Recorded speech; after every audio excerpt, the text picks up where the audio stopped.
Excelências, bom dia. Procurarei ser breve, tendo em vista as circunstâncias. E nesta data de hoje, de antemão, eu gostaria de ressaltar o mês de abril, que é considerado aí mundialmente o Abril Azul, que é o mês de conscientização sobre o autismo. E é uma temática importante, que não tem a devida relevância e que, sobretudo, nós deveríamos trazer com mais frequência para as nossas pautas. Alguns projetos já foram apresentados aqui. Desde 2017 que eu encabeço alguns projetos também. Estou pleiteando esta luta, mas sem fazer aquele sistema midiático que busca o benefício próprio e a autopromoção. Então, o autismo, que é definido aí quando as pessoas têm a dificuldade de interação social, dificuldade de comunicação, hipersensibilidade sensorial. Porém, o que eu destaco no autismo é a maior dificuldade é a falta de políticas públicas voltadas para essa temática com a devida seriedade que ela requer. É a falta de política inclusiva, é a falta de política participativa, a falta de leis mais eficazes e que, de fato, ofereça e propiciem o devido assistencialismo e atendimento para este público. Então, aqui, mês de conscientização sobre autismo, lembrando que nós estamos muito aquém das necessidades desse público. Em segundo, eu gostaria de ser solidária a todas as famílias que foram afetadas diretamente pela cheia do Rio Acre. A todas as famílias que foram afetadas diretamente. Indiretamente, a economia de um país sofre. Capital de giro sofre. Direto ou indiretamente, toda a sociedade é atingida. Dizer que nós estávamos também, vereador Marquinhos, lado a lado dessas pessoas, como servidora de Brasileia e de Itaçolândia, acompanhei de perto algumas situações, muitas situações, mas eu estava para ajudar e não para fazer mídia. Não para fazer mídia. Eu estava utilizando-me das poucas condições que nós tínhamos. E aqui eu quero citar os voluntários, o grupo Rotary Club, Dom Porquito, Acreaves, Transpret, todos os empresários que colocaram seus transportes à disposição e que estavam em contato conosco. Eu não estava ocupando barcos que poderiam estar sendo utilizados por pessoas da Defesa Civil, por Corpo de Bombeiro, por voluntários para ajudar. Eu não estava distribuindo politicamente cestas básicas. Ao contrário, estávamos ajudando como um critério de humanidade, como critério de colocar-se ao lado do outro, até mesmo como pessoa que já passou por esta situação em 2012 e 2015, vereador Reinaldo. Então, destacar aqui, senhores, primeiro, fico assustada com os números do município de Brasileia e fico triste, colegas vereadores, quando em meio ao sufoco, em meio à situação de calamidade, de crise no município brasileiro, é situação de crise, os órgãos fiscalizadores que também estavam procurando ajudar, têm que parar as ações de ajuda para reunir as instituições e pedir, por gentileza, por favor, transparência. É triste quando você presencia uma reunião onde o Ministério Público pede, por parte das autoridades, transparência, vereador Marquinhos. É triste, vereadora Neiva, quando uma família que necessita e que o benefício veio direcionado para ela, recebe uma cesta básica e é registrada como se ela tivesse recebido duas. É triste. Brasileia vive uma situação que para mim é de pesar. A falta de lisura, de honestidade, de transparência e a sobreposição do mau caratismo. E aí eu convido os órgãos de fiscalização, mesmo que sejam amistosos à gestão, nós precisamos da atuação mais efetiva. Nós precisamos de mais transparência. Precisamos de mais energia com relação aos recursos destinados para este município. Outro fator que me impressiona, Chiquinho Chaves, são os números. De acordo com os números repassados para a Defesa Civil e o projeto encaminhado para a Defesa Nacional, Brasileia, de acordo com os cálculos repassados, e isso nós temos acesso, Brasileia, de acordo com os cálculos das pessoas envolvidas, tivera 62,2% da população brasileirense atingida diretamente pela cheia do Rio Acre. Senhores, daí o espanto, por que 6 milhões para a Brasileia e por que 600 mil para outros municípios, por que 300 mil para outros municípios? Porque os demais municípios estão agindo com transparência.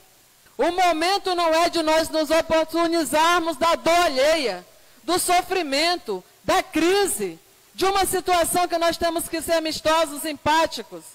62,2% da população foram os indicadores que foram encaminhados para Brasília para a dispensação de emenda emergencial, emenda imediata, recurso imediato. Daí o espanto que todo mundo questionou os 6 milhões para a Brasileia, sendo que Rio Branco, com a população muito maior atingida, não tivera este número.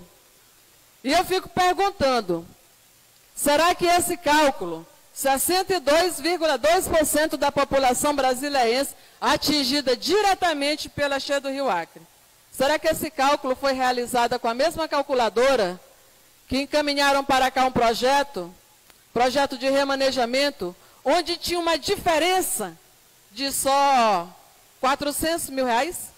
Será que estão utilizando a mesma calculadora? Não está na hora de trocar ou a pilha, ou a bateria, ou o instrumento, ou as pessoas que estão por trás agindo desta forma? São muitas questões. São muitas questões. E esses dados aqui, senhores, deputada Antônia Lúcia estivera conosco. E eu fiz questão de perguntar por que para a Brasileia 6 milhões e fico feliz que esse recurso venha para o nosso município. Eu ficaria mais feliz ainda, vereador, se fosse devidamente empregado para que nós organizássemos o centro e os demais bairros que foram atingidos. Se fosse empregado, aí nós estaríamos em uma situação muito boa. Mas não adianta nós vermos recursos sendo destinados para a Brasileia e nós não sabemos o que acontece com esse recurso.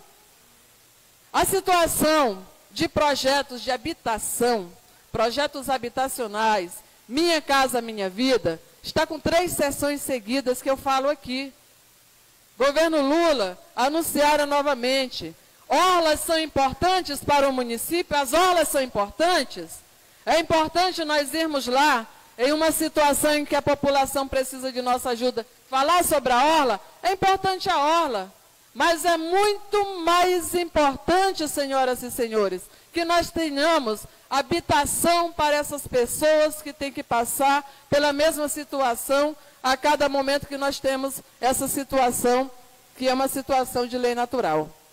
Nós precisamos falar sobre projeto habitacional. Nós precisamos tratar a nossa população com mais seriedade.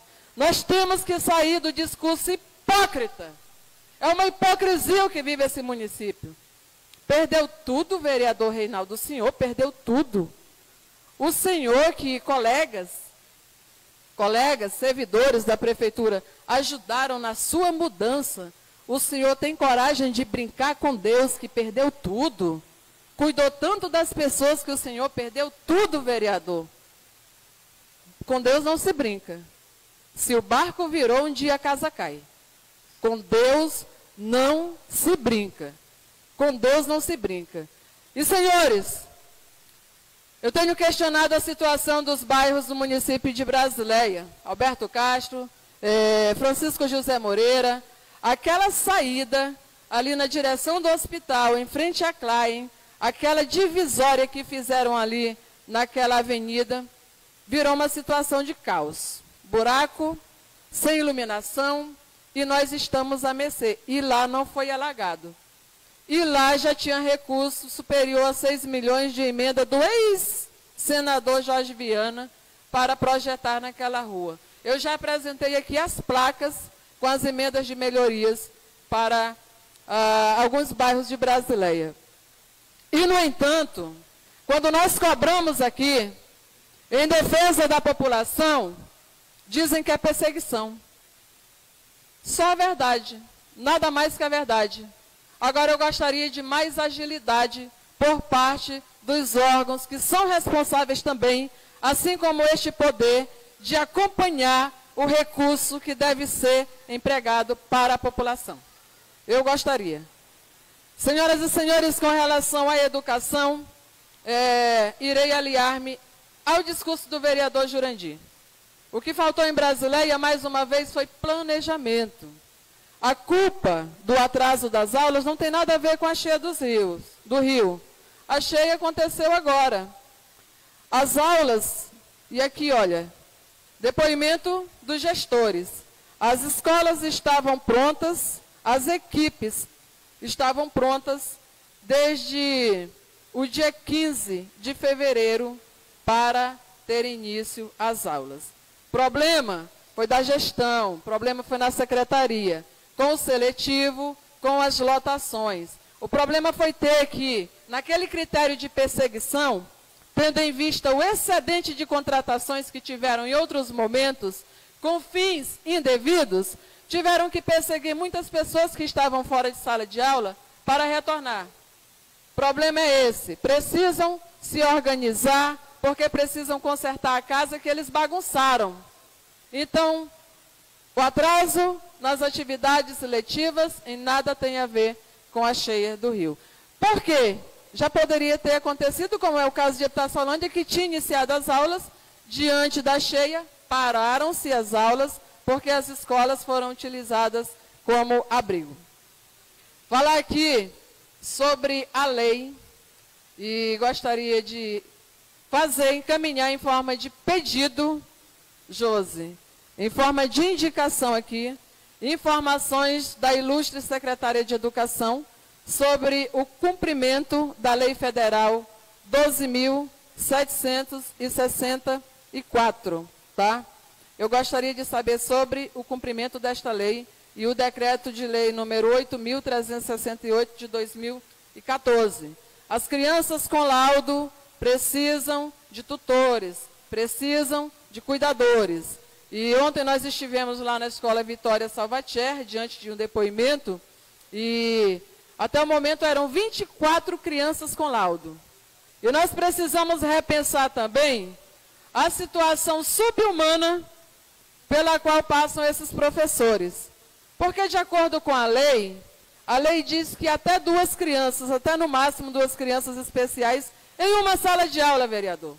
E nós não podemos aceitar mais de 5 pessoas, crianças especiais, em uma sala de aula, onde tenham ali lotadas 28 crianças, matriculadas 28 crianças.